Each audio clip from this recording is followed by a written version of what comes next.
Let's move then to our panel discussion for this morning's session. This is called After Adolescence, Men, Boys and Policing. And we'll be taking questions from the audience for this session. In-person delegates, do raise your hands if you'd like to get a question in, and we'll bring a microphone to you. If you're online, the audience is there, can use the box next to the video player, and those questions will come down to us here, and we'll get through as many of them as we possibly can.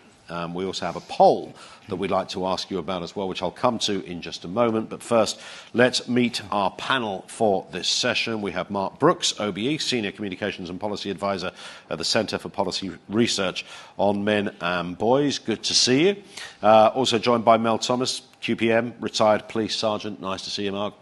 And Sophie King-Hill, Associate Professor, University of Birmingham. Sophie, good to see you too. So this is the poll question we're asking just before we get into this. In your experience, how does traditional masculinity manifest itself in policing? There is a choice of answers there. They are as follows. It influences how leadership is perceived. It creates pressure to hide vulnerability. It affects how police officers support each other. It shapes how the public expects officers to behave.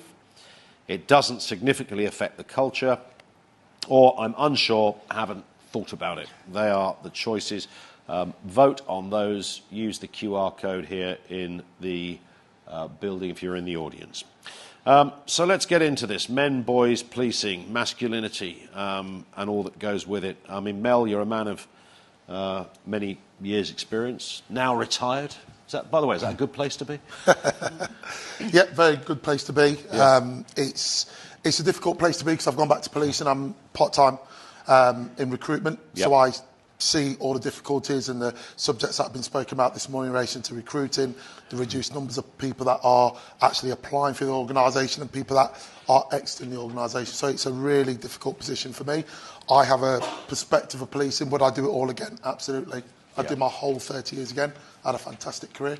Sure. Yeah, but, you know, it's a completely different job. And the officers out there, they have a more difficult job than I ever did. Yeah. More demand, less resources. Sure.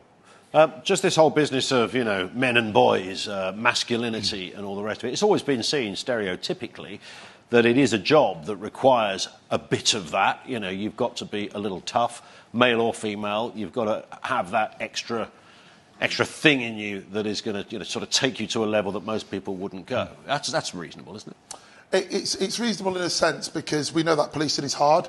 I did the jobs that exactly required that, so I was TSG, firearms, neighbourhood action teams, things like that, because I enjoyed putting people's doors in. That was it. I just enjoyed getting the most horrible people and locking them up, and it did require that degree of aggression. I won't steer away from that, but what it also required was that compassion.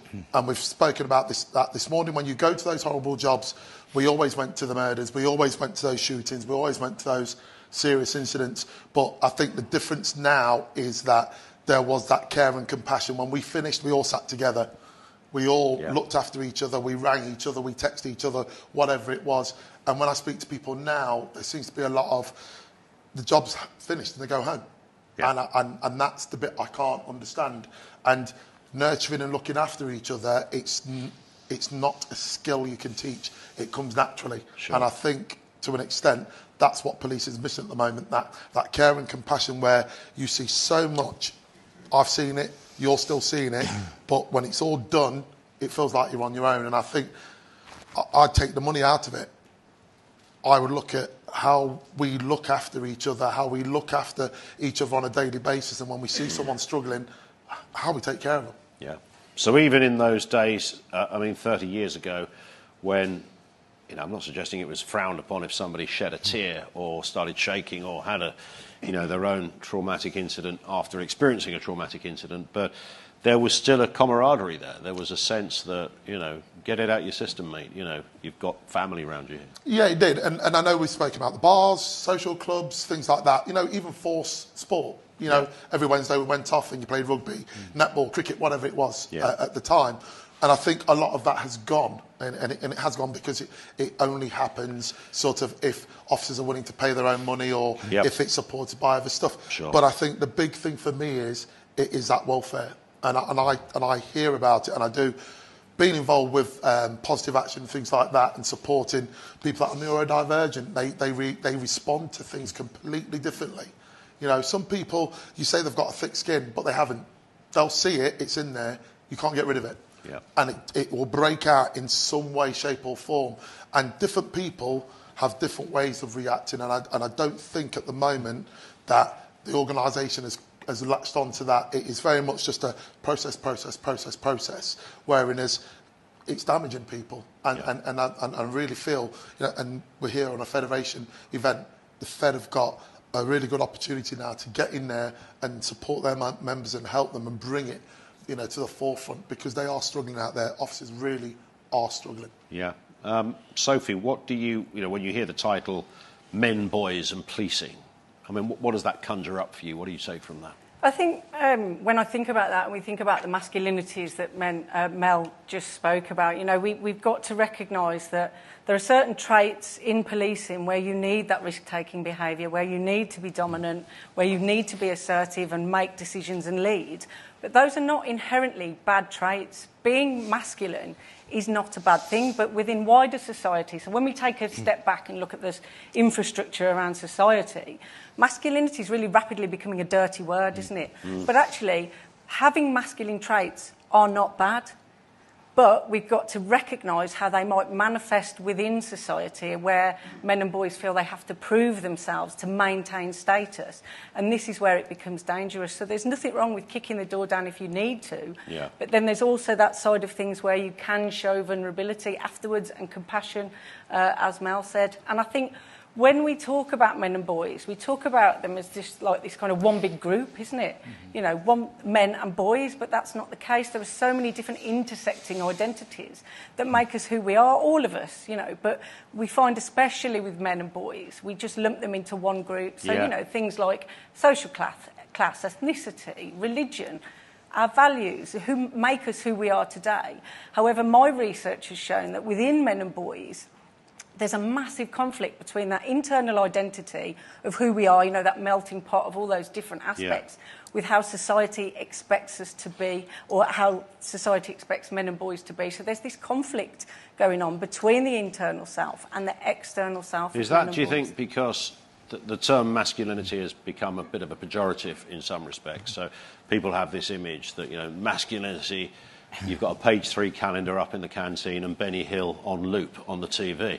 That's the masculine problem. Well, I mean, it might be the case, I don't know. But you take my point, and in trying to eradicate all of that stuff, quite correctly, we've eradicated all the positives as well. Yeah, I think, first of all, are you assuming I'm old enough to remember Benny Hill?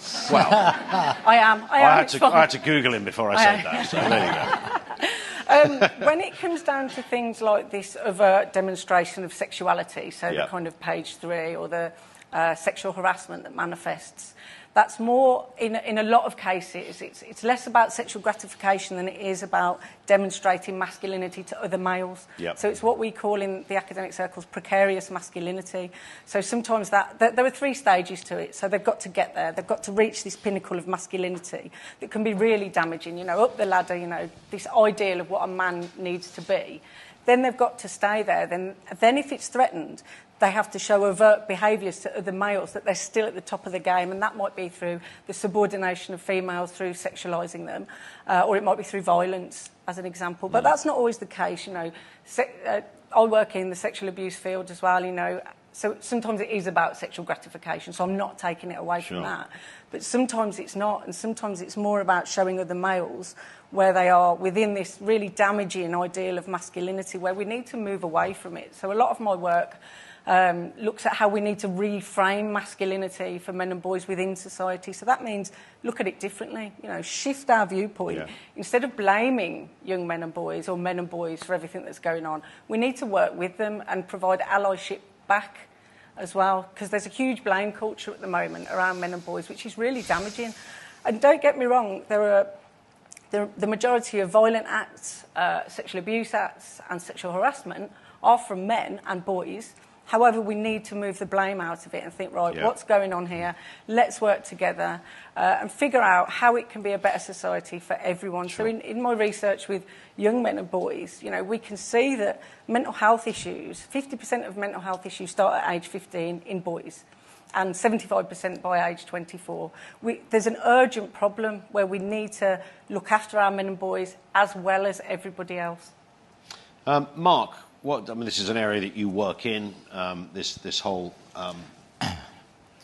research into, men, boys, the position, masculinity, toxic masculinity. I mean, you can't blame blokes for feeling a little bit confused right now, particularly in an area like policing. Well, yeah, exactly. And building on what colleagues have said, I mean, there isn't actually a crisis in masculinity itself. But what there is a crisis is how it's perceived, also about dealing with problems that men and boys have, and also in terms of actually helping those men and boys come forward and get support when they are vulnerable. And that comes out in the policing, because the issue is that we do need men to have masculine traits, policemen, and we also have to have police women. It's part of the job. The issue is about often that somehow those traits are seen as being toxic. So talked about pejorative. Suddenly, it's not just masculinity, it's toxic masculinity, for example. It's positive masculinity. If you use the word positive masculinity, you're assuming masculinity is inherently not positive. And also, it's very difficult to get anyone to give an answer about what is non-toxic masculinity. And what we've seen, if you like, on a kind of cultural level and a political level, is that we've seen this issue develop over the last 10 years, but there's been a big pushback, and Sophie and Mel are part of that, and everybody here, that basically men and boys, all women and girls have problems, all men and boys are problems, and if men and boys have problems, it's their fault. And we can see that playing out in policing and others, where you've got this issue where policemen are meant to be, have these masculine traits, but also then got a narrative that if they are vulnerable, who's listening, who's acting? We're still putting pressure on men to be provider and protector, and also, are we allowing them to have consequence-free conversations, either with friends, family, work, and wider society? So men and boys are in a bit of a no-man's land, but things are getting better. These conversations weren't happening 5 years ago. Yeah. We've got a men's health strategy coming forward, and everybody has to, man and woman, has to put in their views on that. It's 2 weeks left. So things are getting better, but we have to keep pushing back on the issue that men and boys are problems. We need to be there to help them come forward with problems, listen, act and support them. Else things will continue to get worse. 14 men a day in the UK die by suicide. 14 men every single day. And in England, it's the highest rate this century. That's not acceptable. No. That's not acceptable, and it's on all of us to actually deal with that issue. And we know from I supported the Police Federation on some figures last year, and there is a concern about the number of police officers, male and female, who are taking their life through suicide, and therefore we need to be better at listening, supporting and encouraging those men and women to come forward when they have help. But by having a negative narrative around men and boys, that actually makes it worse. I thought it was interesting. I mean, this session is called After Adolescence, Men, Boys and Policing, reference to the TV programme. Mel, I don't know if you watched that particular programme. I thought what was interesting about that is that the police, the focus on the sort of toxic masculinity stuff wasn't on the police. The police were kind of more or less on board with it. There was a few shocking moments where they'd never heard of, what was going on online, but broadly speaking, it took it to sort of outside the policing world where the problem lies, and that's something that police now have to deal with as well. Yeah, it's interesting. I don't know if anyone watched it and I was shifting in my seat because I was like, we don't do that. That's not procedure. We wouldn't do that. So that was really... That's literally any police show on TV, to be fair. But yeah, it's interesting. I've got a 14-year-old lad. So, you sit there and you watch that and you kind of get those really emotional feelings because you're thinking, I've got a lad, and he hangs around with his friends and they have those social circles at school and things like that. And you have those parents' evenings when they talk about their relationships and the relationships with girls, because it's going to happen. It's going to happen. That we grew up and those things happened for us. It's how, and I'm a firm believer of it. A lot of it starts at home. In fact, most of it, if not all of it, starts at home. It's about, for me, put my arm around my lad. He knows he can come to me at any time. Yeah, you know what? I'm soft with him sometimes, but I'm hard with him sometimes. I'm not over hard with him. There's times when he will step out of line. He has consequences. And because of how he is, I don't... some people say, oh, just give him a good leather in and everything else. I came from that era. Did it work? Did I think it was right? But it worked for me because I've ended up the way I am. Is it how I'd parent my lad? No, it's not. Because my way of parenting, I feel, is the right way. And in 20 or 30 years' time, he'll probably say, that weren't the right way. He'll do his way. So what is the right way? Parenting is a manual that no one's ever written and no one's ever got right. But we've all ended up here and we've all done well, I would say. I think that the hard thing is at the moment you've got so many outside influences with social media and everything else. And even times when I say to him, I don't want you watching that, people racing around in cars at high speed through towns and cities and stuff like that. Does that kick into masculinity? Because, a lot of these young kids, especially lads, think it's great. It is difficult when you look at things like the film Adolescence, because it is, to an extent, some of that stuff is real. Yeah. And people are behaving it that way. But for me, I take responsibility for parenting my lad and making sure that he's right.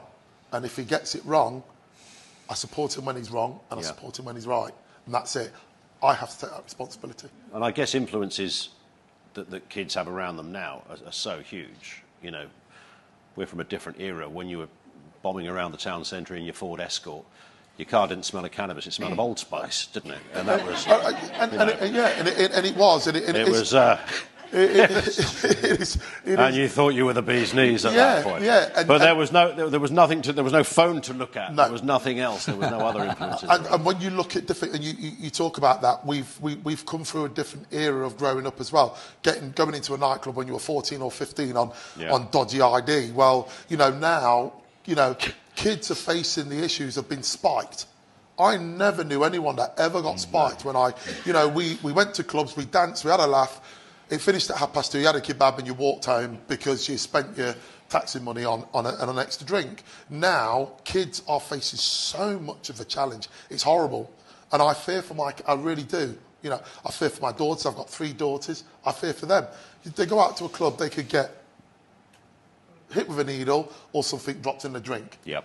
So it is completely different. And again, when they look at the people that are responsible for spiking, who is it? Mainly males. It's a frightening world we live in, and I don't know where that's come from. Why is this happening? Let's do some questions that have come through. One here, anonymous question. Do the values of strength, risk-taking and control, often associated with policing, lead themselves to a kind of macho-led culture? Sophie, is there a bit of an inevitability to that? There is, but I think the way around that is to have open discussions around it rather than just that assumption that that's how police officers need to be and act. They do in certain circumstances, but it's having that transparent conversation in safe spaces. And you can't co-construct a safe space. You couldn't say to police officers, here's your safe space, let's have a conversation. It's just not going to wash, is it? But it's having that consciousness of thought around, there are instances where we need the risk-taking behaviours. We need that drive, we need that dominance, but also the conversation needs to be happening around, we've got to move away from the macho element of that. So you can have all of those traits, but not have that really damaging macho persona, which is actually really fragile, like I said, and it has to be constantly proven over and over again, which can be really anxiety-producing for men and boys. So it's having that open dialogue around, yeah, look, you need these traits, but you don't need the macho element of that, you know, and it goes back to what Mel was saying earlier about compassion. You know, compassion is a real strength alongside all of those different things that you definitely need as a police officer. The thing, just to add to that, the thing for me is, and being a former firearms officer, there was a time when you get that call, you pull over to the side of the road, you're kitting up, you know what, you're revving yourself up, you're getting ready, you're going in there, you are going to kick ass if you need to. But there has to come a time where you've done that, now you've got to let that go. And you know, I went through that era of being told you're daft, you're this, you're that, you know, getting verbally, expletively abused on a range and stuff like that. That didn't work for me. You know, that actually switched me off. It's the instructors that actually said, you can do this. If you do that, do it this way. If you do that, if you do it this way. And that's what made me successful. So then when I became a police trainer, I carried that in. And then those people become successful. There is a time and a place for that aggressive side. And I think to an extent, it doesn't help when we encourage people to always be aggressive, because a lot of the times, you know what, when you've got to go and do other stuff, you can't use that aggression. Yeah. And it's knowing when you have to and knowing when you don't have to. Yeah. Any questions from the audience that you want to put to the panel? We've got some more from online, just at the back. I think there's a hand up there. Was there a hand? Yeah.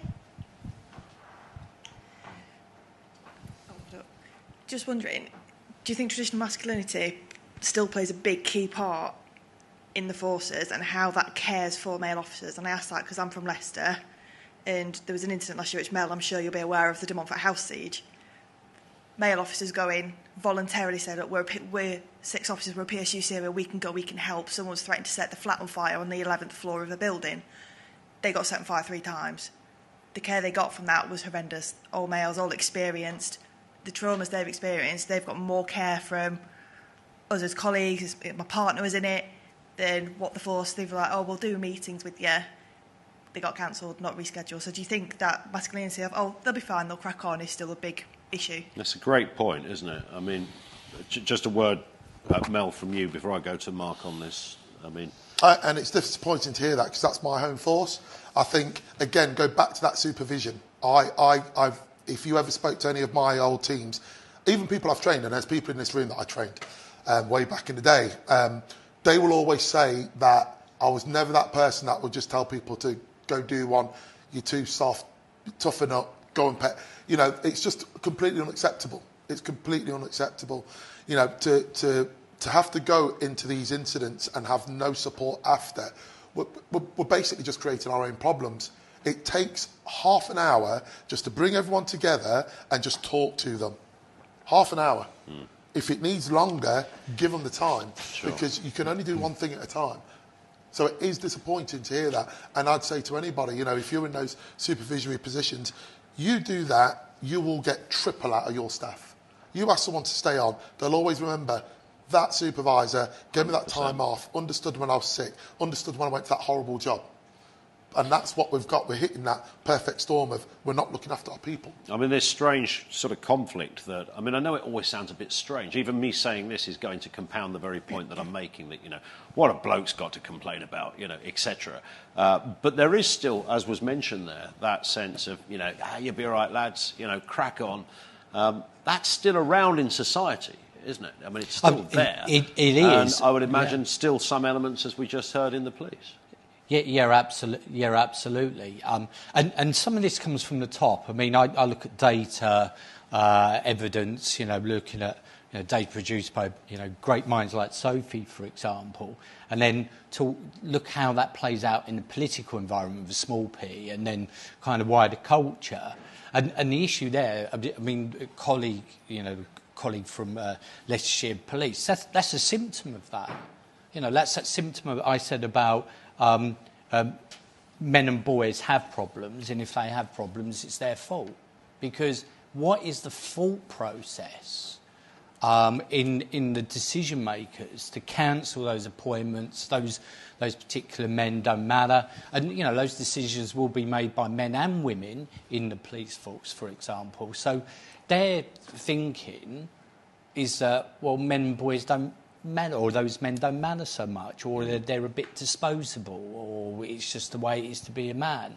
And that's why we need to change the whole culture, including the political culture, but also the culture of society and a lot of the delivery institutions in the health service, for example, and also in wider society. So that type of thing, that type of outcome of that cultural narrative has to change. It's completely unacceptable, but it is seen as acceptable because that's why issues like that arise. Yeah.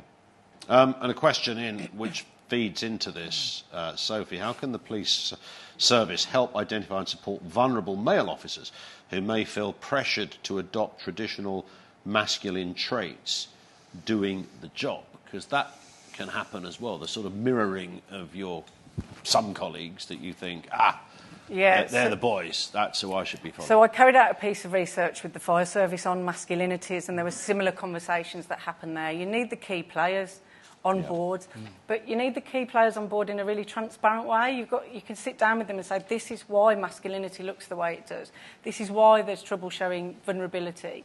But there are different ways of showing vulnerability as well. You can't just sit down with a group of firefighters and say, right, if you want to have a good cry, have a good cry, in the same way you couldn't do it with police officers. So there are lots of different ways of showing vulnerability and demonstrating that you need compassion. But I do think as well, it's very good to have those infrastructures in place to support trauma.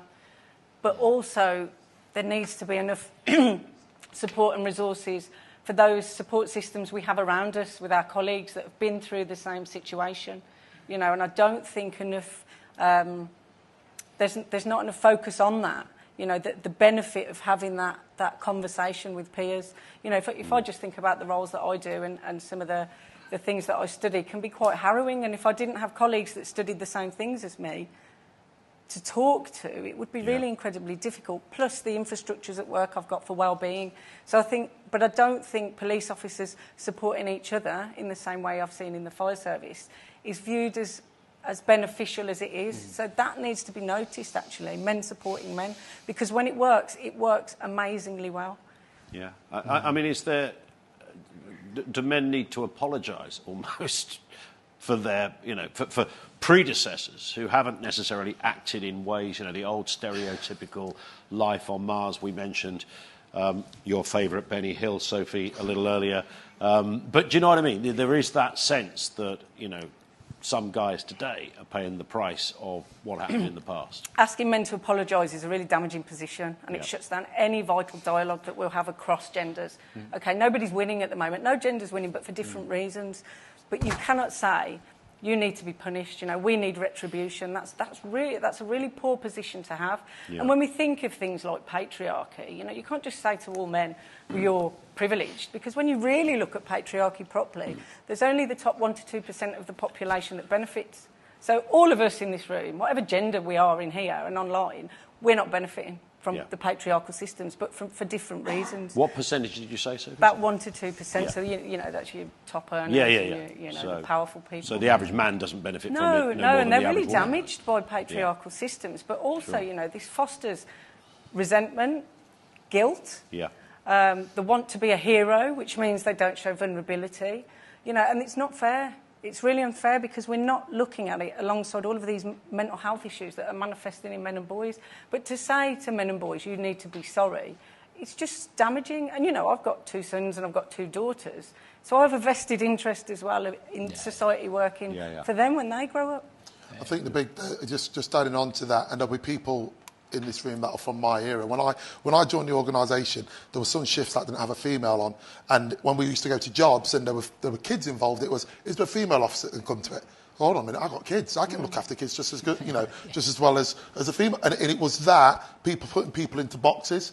And when we talk about the influences, I think what you have to consider is that era, a lot of that era are still in the organisation. So they have sort of drip-fed some of those ways of working. you know, that whether it was in firearms departments, whether it was TSGs or whatever those areas were, and you talked about life on Mars, but those people are slowly going. And as the chair talked about earlier, you know, senior officers are now stepping up and saying, this is wrong. Well, why are they doing that? Because it's changing. Because we've gone away from that. I will do whatever I've got to do, and I'll toe the line because the Home Secretary said, or this is said, or now senior officers are actually saying this is wrong, because they're the senior officers that have come through in the late 90s, the 90s, and now they're going, this is wrong. We can't carry on like this, and that's where, for me, the organisation are in a very interesting situation. Sure. Mark, did you want to come in on this? Yeah, I mean, things are changing for the good. I mean, there are obviously issues that, you know, colleagues said, but things are changing. As I said, you know, we've seen it in the political world. You know, forget about the general election result, but we've seen in Parliament a whole new generation of, if you like, millennial MPs. You know, like Mel said, there's more talk about paternity. There's more talk about the challenges boys face in terms of employability and jobs, and also, you know, said about their health strategy. So things are changing. We need to push it forward, and, you know, taking on board what Sophie said about resentment. I mean, one of the things about the Adolescence programme was that it was suddenly about everybody's talking about young men and teenagers, but no one's talking with them, and no one's talking about actually dealing with some of the problems they have. I mean, boys behind girls at school, about 150 teenage boys die by suicide every year. A lot of them have body image problems, and that the reason that some of them, not all, are going to malign influencers is because they have problems and no one's fixing them, whether that's parents, whether it's in the school system, or whether that's in wider society. And even adolescents, I mean, I have to say, I was really unhappy with the portrayal of the dad as well. You know, I'm a working class son of a van driver from South London. Who knew? But the thing is, it was like, and that dad, you know, he's leaving work at 6, coming home at 8. Making sure that he's keeping the lights on for his family, etc., etc. That was almost seen as a bad thing. And I'm then thinking about how that relates to male police officers, for example, and obviously it will impact female police officers. You know, how many police officers having to deal with shift work, long jobs, dealing with, you know, all of those types of issues, and actually, you know, the portrayal of a working class type of man, I thought was hugely damaging. And also, boys are not dumb, teenage boys. I mean, they know when people are saying things about them, whether, even if they're not saying them directly. And teenage boys coming out of that would have felt that they were being picked on, that society is seeing all of them as a problem, and also that all of them are all addicted to malign influencers. And there's a lot of research that's come out recently that even those young men who do look at some of that content, the majority think people like Andrew Tate and others are idiots, and they've had nothing to their lives. And actually, a lot of them have said actually enhances their view of how much they need to respect and look after women and girls and themselves. But again, when you look at what's in the newspapers, a lot of commentary around this, it still comes back to, well, young boys are a problem, young men are a problem, but no one's going about fixing the problems that some of them have. Yeah, there was that. So there was a bit of a, I don't know, similar background to you, and thought there was a little bit of a sort of working class libel going on in that programme that I sort of picked up from it. And that sense, and doing multiple phone-ins on the radio after that happened, that sort of sense that, you know, this is all young boys have got to face this reality, when it's nowhere near all young boys that are in this position. When I watched it, my heart sank. You know, we've got to remember it was a drama, so I've studied this for a number of years. Yeah, it wasn't a documentary. No, it wasn't a documentary. Exactly. And I've worked in the field as well, so I haven't always been in the ivory towers of a university. You know, I was front-facing with young people. And it risks demonising young men and boys. You know, it was a drama. The young lad in it was an excellent actor, right? But it's a drama. Yeah. The way it's been picked up and carried and talked about like it's true to life, it's really damaging. It's risking undoing so much work over the last 5 years, as Mark said, that's still very fragile. Yeah. If we're going to demonise young men and boys in that way, it's just going to be damaging. You know, Are they a potential risk? No. They're individual human beings that we need to nurture and teach and work with, and also be led by, because they're the experts in the world that they're living in today. But also implementing that in schools is not going to speak to every young man and boy, is it? You know, you need a completely different approach to young men and boys in Tower Hamlets than you do in Newquay. You know, but just to kind of dump a drama in, and then for teachers to have to deal with that. And also, did anybody ask young people? Did anybody say, would this be useful? Yeah. And another aspect of this that really did infuriate me is there's some really good work that's already being done with young men and boys that's underpinned by robust research and evaluation that instead of dumping a drama into schools could have just been upscaled on a more national level. Sure. So it was really frustrating when I've been working in this field for a long time to see it, Yeah. the way it was kind of captivating people and pushed. Here's a question. I think the sad thing for me was as well, those young boys you talk about are our future police officers as well. Yeah. Yeah, good point. You know, they are our next officers. And I was in the same position. You know, my dad used to work for British Rail, 12 hours, 14 hours sometimes. I don't know if you see him, but I know he loved me. You know, he used to come in as I used to go to get ready for school, 6 o'clock in the morning. I'd come home from school at 4 o'clock. He's getting up to go to work again. Now, if I would have gone on for the rails, they would have said, yeah, there you go, absent dad, blah, blah, blah. Yeah. My dad was never absent. My dad was flipping working. Yeah. You know, and to see that, and a lot of that will resonate with a lot of you in the room. We went through that. We were latchkey kids. We got home. We got our own tea. Mums came home, got us some dinner, whatever it was. And Dad, and that film kind of portrayed, well, that's why he's gone down that line, because it wasn't. No, good point. Here's a question from Rachel who says, how do we make the distinction that it isn't men and boys that are the problem, but misogynistic behaviour, which we are all conditioned to exhibit, and then address this behaviour? We can't escape the fact that policing has a misogyny problem, and it must be addressed to start changing things for both sexes. Mark, how would you respond to that question? Well, the thing is, I mean, you've got to look at when you say misogynistic behaviour. I mean, like things like the manosphere, it's about actually what is the term actually mean in terms of, you know, misogyny is about hatred of women, whereas sexism is about obviously discriminating against women. So again, starts to become what do you actually mean by that? But also it's about dealing with people at an individual level. Because, you know, in terms of actually those who are exhibiting misogynistic behaviour, it's about dealing with them as individuals and also taking them aside, making sure that there's clear boundaries, safeguarding consequences for their behaviour as well.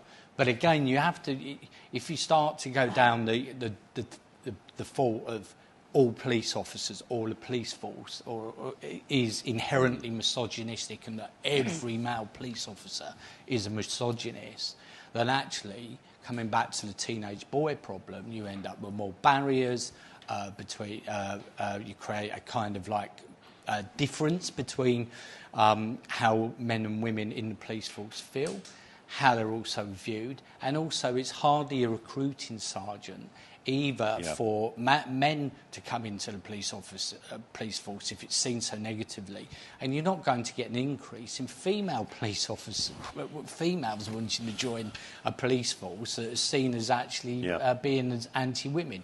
So the issue is about addressing individual behaviours and being aware of them and dealing with those as individuals, rather than trying to portray a whole police force as being having an anti-female culture. Sure. It's damaging all round. Any other questions in the room? Gentleman just in the second row there. As sort of the subject matter expert, as a male after a 30-year career, you can probably comment on this, but how do we practically put this into a policing environment? You know, so we've got these concerns. Another suicide is unacceptable. You know, we want to try and stop that as quickly as we can, and the change is needed now. How do we bring that in now in police forces whilst considering that, you know, there's lots of other staff associations, societies there to support lots of other people. How do we bring something in practically and make that politically okay with everybody else? Personally, I think it starts from day one. As soon as people put pen to paper to apply for the organisation, we make it known to them they're going to be supported. We are an open organisation. You are going to get looked after. When they walk through the door, same again. You know, because some of the arguments I get with training is, you know, we want to go into and speak to the new recruits. You've got to look. There's people that join this job that don't think they've got to work nights. You wouldn't believe that crime happens after 2 a.m. You wouldn't believe it. But it is. We really do get that. So when we go in and we need to, when we go in and speak to new recruits, it's making it clear to them what you're going to see, what is going to happen. This is the reality. But you are going to get supported. You are going to feel a way, you know. And if you do feel that way, you need to be open to come and talk and be open about it. And I don't think there's enough of that. It's not reinforced, it's not re-emphasised. I think if we do that, and then again, when they go on to do different types of things, you know, I was talking to a DS who's doing child protection. She doesn't want to do it. It really is. It's creating massive mental health for her. But the organisation says, you are doing it because you're doing it in a rotation. Well, what are we doing to that individual? We're just destroying them. I don't want to see these images. I don't want to deal with that work. I've got children of my own, and it is seriously affecting me. But she's still made to do it. So we create our own problems. You know, there are people that can deal with it. There are people that want to deal with that kind of stuff because they have that mindset. So I think that's one of the main things. It's about playing to your strengths. Yeah. Question in, no name given on this. Would having more females in chief constable roles help? Sophie, I mean, I would, certainly from an outsider perspective, suggest there's been quite a lot of, you know, high-profile females. Former head of the Met was female. Current chair of the Federation is female. I mean, it's a simple solution. The profession isn't short of females these days, is it? It's a simple solution to a complex problem. There's more to it than just recruiting people. It's about a whole reframing and a shift around how we work with men and boys. And if we go back to our colleague in the audience question there, I think also the thing that you might have been alluding to is how do you have support groups for men without looking like you're exonerating men? Very carefully and with transparency and being led by evidence. You know, we've got to have these very important conversations that are difficult, but we can vocalise, you know, this is a difficult conversation to have. But it doesn't take away from other types of support that other minority groups need or women need.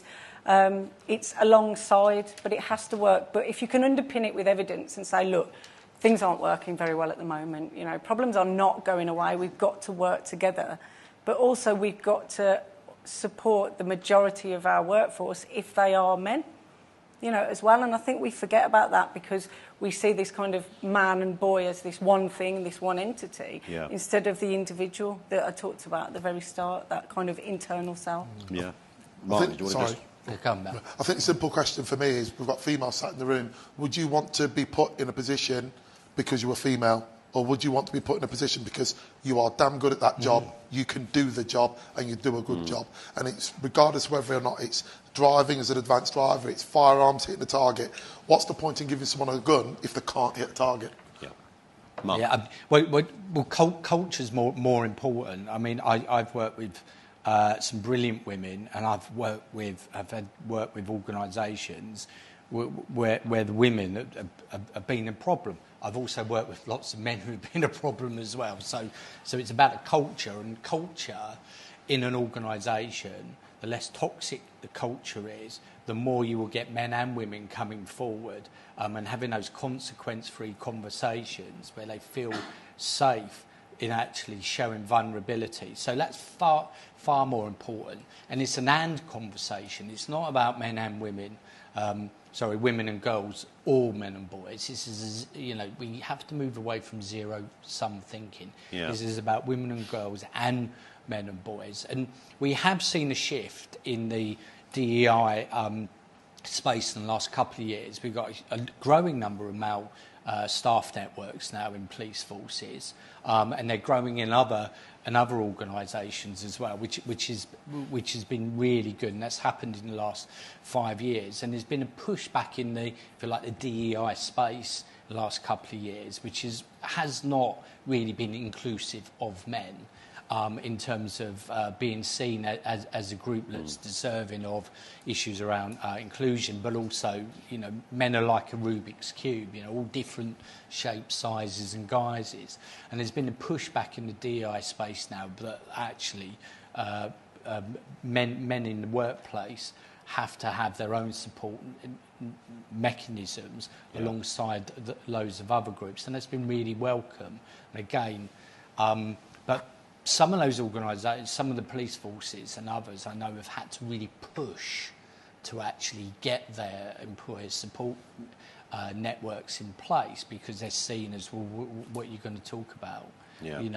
There still is a suspicion in some places where if you want a male staff network to talk about a range of these issues, that they can be viewed with suspicion. And that's where it's a cultural issue that we have to move past. I mean, that's genuinely interesting, isn't it? That a group of guys might want to get together, and it's a bit suspicious. Who are these weird creatures meeting up in the canteen at 3 o'clock? Well, they are weird creatures. Well, that's true. We're all a bit of that, aren't we? I mean, there has been a sense, I guess, to a degree, Mel, that over the years, chiefs have been sort of accelerated through the system and have employed a more kind of touchy-feely approach, to coin a phrase, to things. Been more concerned with DEI than policing and all manner of other issues, and that's sort of had a trickle-down effect. Is there any truth in that, as far as you can see? I personally feel, certainly in my experience, if you're not good at the job, you get found out. Policing is not one of those places you can hide. Yeah, it's just not. It is about results, and we've joined with people that have gone, but they've gone, and a lot of them that have gone like that, they're performers. They've done well, and wherever they've gone, they've done well. There's other people you go, well, what have they done? Yeah. And it is policing is a result, and I think even now, more so now, because the demand is so much higher, and the scrutiny is a lot more as well. People have got to perform, and I go back to that question: right person, right job, right place. That's it. It doesn't matter what colour you are. It doesn't matter what gender you are. Doesn't matter what ethnicity or your sexual orientation. If you're good at the job, put you in that space. If you're no good at the job, don't set someone up to fail. Don't put them in there and they fail, because not only is that person going to fail, the organisation is going to fail. You're setting it back. Yeah. Just sort of in summary, really, starting with you, Sophie, if we can. I'm in this session: adolescence, men, boys, and policing. Is this kind of an era you sense that policing is going through at the moment before sort of finding its feet again? Where will we be in, 5-10 years from now? I think it's a societal era that we're going through at the moment. I think there's so much more than just policing or other organisations, although it's amplified when there's a lot of men in an organisation because of the precarious masculinity I talked about earlier. But I think we're at a crossroads at the moment, but I feel really positive. I do. The conversations we're having now, like Mark said, we wouldn't be having these conversations 5 years ago. So there's a lot of hope in this space. Yeah. Mark, same question. Despite my monotone voice, yes, I am really positive about things moving forward. All of those political issues, etc., will really help. What, of course, we do need is far more investment in policing, because therefore the more people who commit crime who are caught and prosecuted, and all round, the better the police will feel about themselves, but also the public as well. So we need that as well as all those cultural topics. And Mel, a decade down the line, where's this conversation likely to be?